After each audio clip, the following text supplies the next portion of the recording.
Well, I'm with you on that. Yeah. Yeah, they've said that with engines, it actually, like when you hear an engine revving, it actually raises men's testosterone. But why? I wonder why. It's like, I don't know. For anybody ever driven a car with pipes, which is rare in California to have custom pipes, but You think it's rare? yeah, to be like as far as like loud and Those fucking things are everywhere. Really? yeah, they crack down on them here. It's not like in Georgia. Like I'm from Georgia, where you can get a Honda and open the exhaust, have a quarter inch and take the stuff off. You know? Yeah. See, that's stupid. If you got a Honda, Yeah, you shouldn't do that if you have a 4-cylinder. That's awful. I did that before, but my friend had a Cobra Mustang '68, and you could hear that car coming down the street. But when you hear it in a real car with a real motor, it's almost like a tiger growling or something, or it's just an energy you want to release when you press the gas. It's Yeah. like, you know, so that it makes you, it just does something to you. What's little explosions? I mean, it's controlled explosions, essentially. I mean, that's what an engine is, right? It's just the steel explosion container. Yeah. And all these pistons are in there, and they're all firing. I don't know. I as much as I know about cars, I really should know more about, like, how engines work. Like, I really don't know that much. I kind of know there's some, you got to have camshafts, and you got to have some cylinders, and there's spark plugs, and ignite some shit, and there's some fire explosions going off. I don't really know. No, you know more about me when it comes to cars. I know the simple, like fuel, air, and spark gets it going. That's it. Yeah. Yeah. The simplicity of it. But you're into cars, too. You and I have like them, many man. car conversations. I definitely like them, but I can't get into wheel displacements and like offsets and the correct suspension and the steering. You don't know about all that stuff? No. No? I just know what I like body shapes and what it feels like. But don't you enjoy, like, what it feels like when you drive them? Like, Yeah. Like, you have a nice car. When you drive that thing, like, you know, like, it has, like, a certain feel to the way, like, when you turn corners and stuff like that. Yeah. There's a certain responsiveness to it. Yeah, that's true. I definitely know that, but it's not, I can't dial it in. I can't put that in a computer and be like, you know, like I need my suspension adjusted. Should I go with this coilover set or this coilover set? Well, that's the beautiful thing about the internet, you know? Like, Yeah. you have a BMW, so you can go to a BMW forum, and then you can say, you know, what is the deal with this year 3 Series? Like, what's the best suspension setup, you know, for handling? And some people like comfort, some people like handling. Yeah. That's the real trade-off. It's because if you really want the car to sit flat around corners, it has to have a little more stiffness to it. To it, You yeah. gotta feel everything a little bit more. And I feel that, and I like that. Like I had a 944, a 83, which to me ain't the best, but it was the best car I've owned. Those Porsches are sweet, man. Yeah. Those are underrated cars. To be able to feel a car, to feel the road through this, like you're on a boat, is amazing. And a lot of cars don't give you that feeling.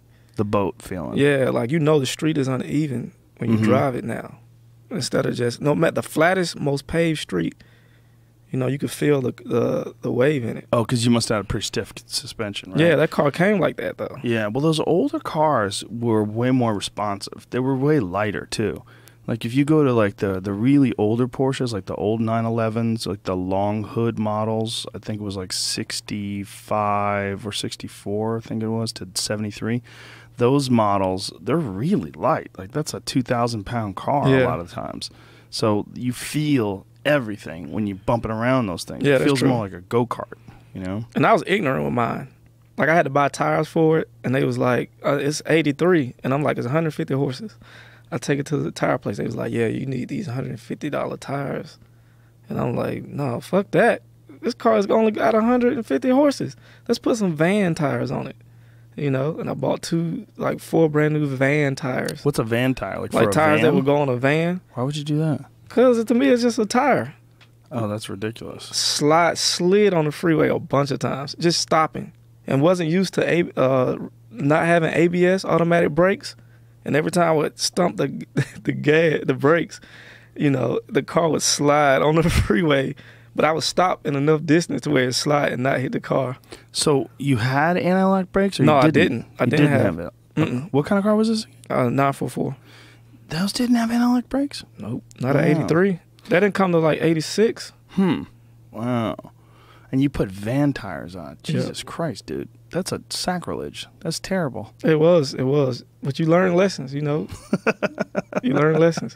Anytime you work on your car is cool, but you learn your lessons. You learn about torque, applying torque to old cars and plastic pieces breaking. Yeah. And all type of stuff that, you know what antifreeze tastes like. You know? You know what antifreeze tastes like? Yeah. What are you drinking antifreeze for? You don't drink it, but you happen to be working on a leak or changing like something and it drips and it gets in your mouth and you're like, oh, I get it. It is sweet. It's like Kool-Aid almost. Does it really taste like Kool-Aid? Yeah. I have no idea. It looks disgusting. Antifreeze looks nasty. It looks like nuclear waste fuel or something. Yeah. So you learn your lessons with cars, you know, while you still can. Those old ones, they're different. You know, you can actually work on them. You can open up the hood. There's stuff you can change. You can swap out. You can go to Pep Boys or whatever and buy a part. New cars, man, you open up the hood. It's just like a computer. It's like opening up the back of a iMac or something. Yeah, that's true. You have no idea what the fuck's going on there. And everything's connected to some sort of, a computer management system. So, yeah. Three in the Beamer. It's three. Three what? 3 computers. Really? Yeah. The ignition switch, when you put the key in, talks to this module and reads the key code, and it talks back and allows the car to crank. But all that have to go through the main computer also. Wow. And I know that because I know coding and I studied engineering to my senior year, and I had to snatch a remote start system, faulty remote start system out of the Beamer when I got it. So I had to go under the dash and rewire everything. You did all that? Yeah. Wow. Why'd you do that? To take it out. But did you know what you were doing? What made you decide to embark on that? That seems like something I would want to take to a dealer. Well, I learned how to install car stereos. Oh. My friend, when I was younger, he used to steal car radios, and he taught me 3 basic things to start a radio. Just like the cars, you know, power, ground. You could turn a radio on, and the remote wire, which makes it switch on and off. But you really don't need a remote wire to test a radio. Just like you got a jump start an engine, you know. Mm-hmm. But you start to learn the pattern of things. Just like the universe have patterns. When you learn combustion and stuff like that, the pattern is what's important to me. That makes sense? No.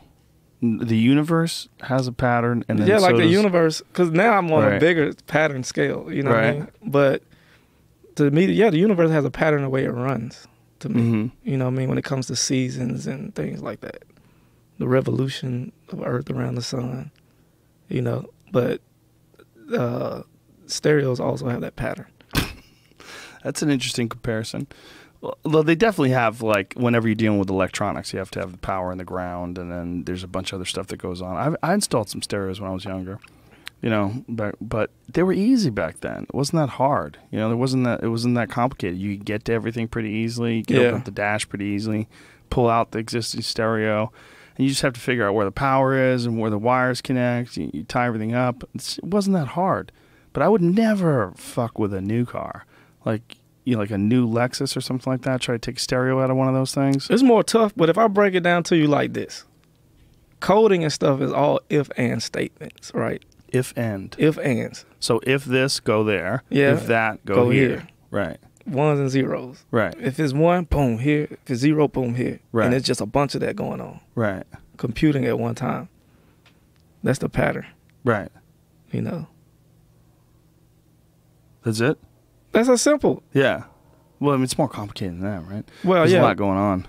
But it's a bunch of those all in one. Well, it's amazing how well these cars work when you really think about it, because like I have a Lexus, and I have a key that is actually in my wallet. It's a credit card, and that's my key. So I don't ever take a key. I just get in my car, and it always knows it's me. I come near it. The light goes on near the side mirrors. Like, the side mirrors have like an underside light. The light goes on, the handle illuminates to let you know you're there. It opens for you. You get in, you just press start and go. It's crazy how often it works. Like, it never fucks up. Yeah, and that's cool. It is cool, but it's just, when you think about how many different things fail in terms of, like, electronics, yeah. You know, like, how many different people's iPhones start fucking up. most cars, especially when it comes to like your car, German engineering or Japanese engineering, something like that, they're so fucking reliable. I mean, the amount of times that they actually do fuck up is, people complain about it, but it's pretty small in comparison. That's true. Well, I was in school and I learned and studied in 95 when it came to Lexus and Honda, the car was pretty much perfect. Mm-hmm. So they had to add features.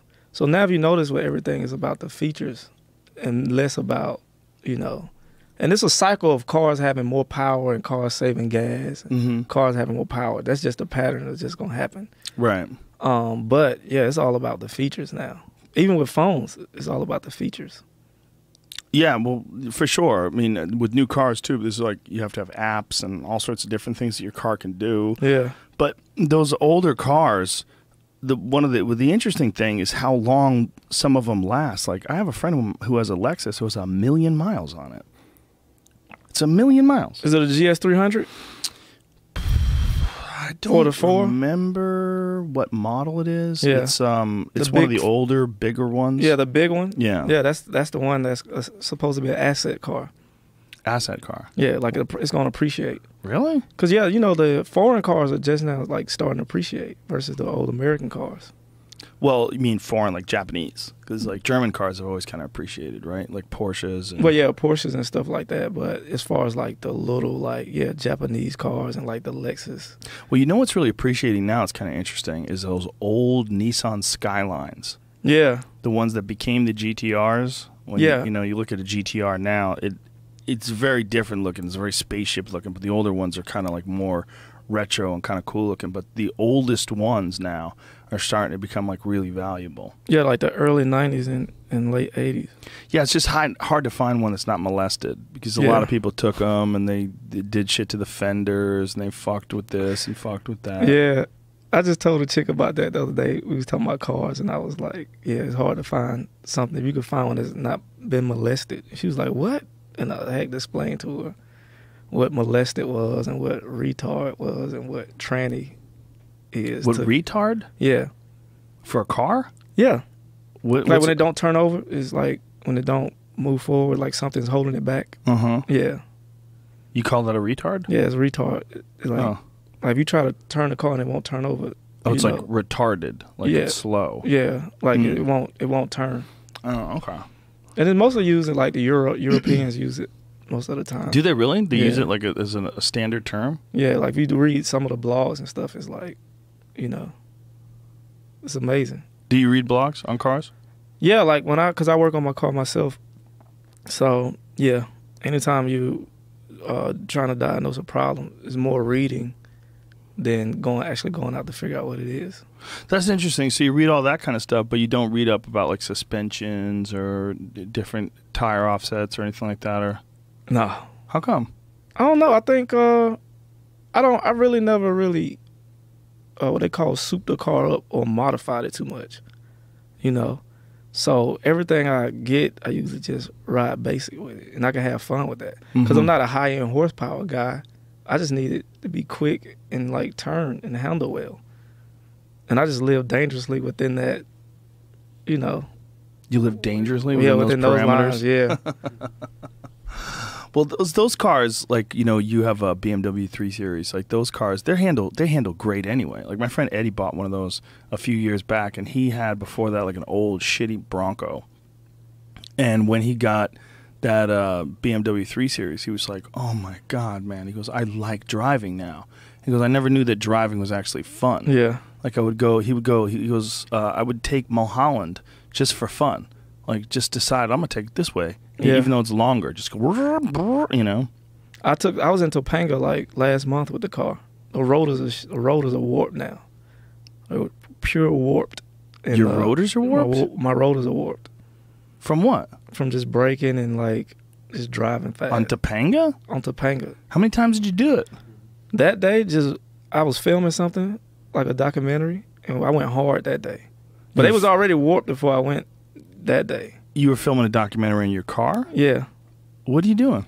Somebody was, you know, doing a documentary on creating how comedians create content, and I was showing them like how how I get inspired and what gets me in the mood. And the car is one of those things, you know. Because when you talk about like a set, you're talking about engineering, so kind of, you know, and putting things together. A comedy set? Yeah. And just the balance between the left and right brain, the logic side and the creative side, and the balance between the two. Because my style is basically that balance, you know.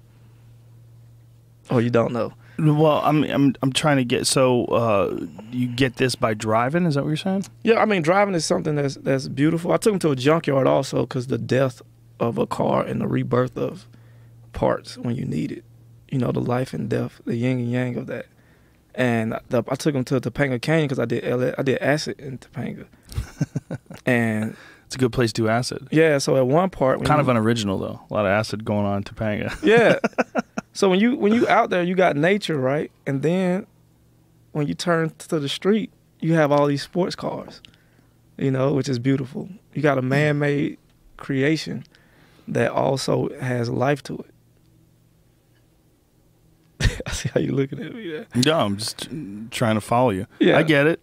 I get what you're saying. So we filmed, and I took traction control off, and it was 4 of us in that little car, and we just slid around a corner, and those guys were scared, you know.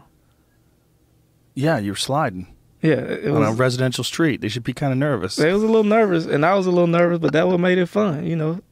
We did that together. Yeah, that's tricky though because that's kind of a lot of people driving Topanga. Yeah, and that's what adds to the edginess of it. Just like my set, you know, it's that line. You could call that edginess.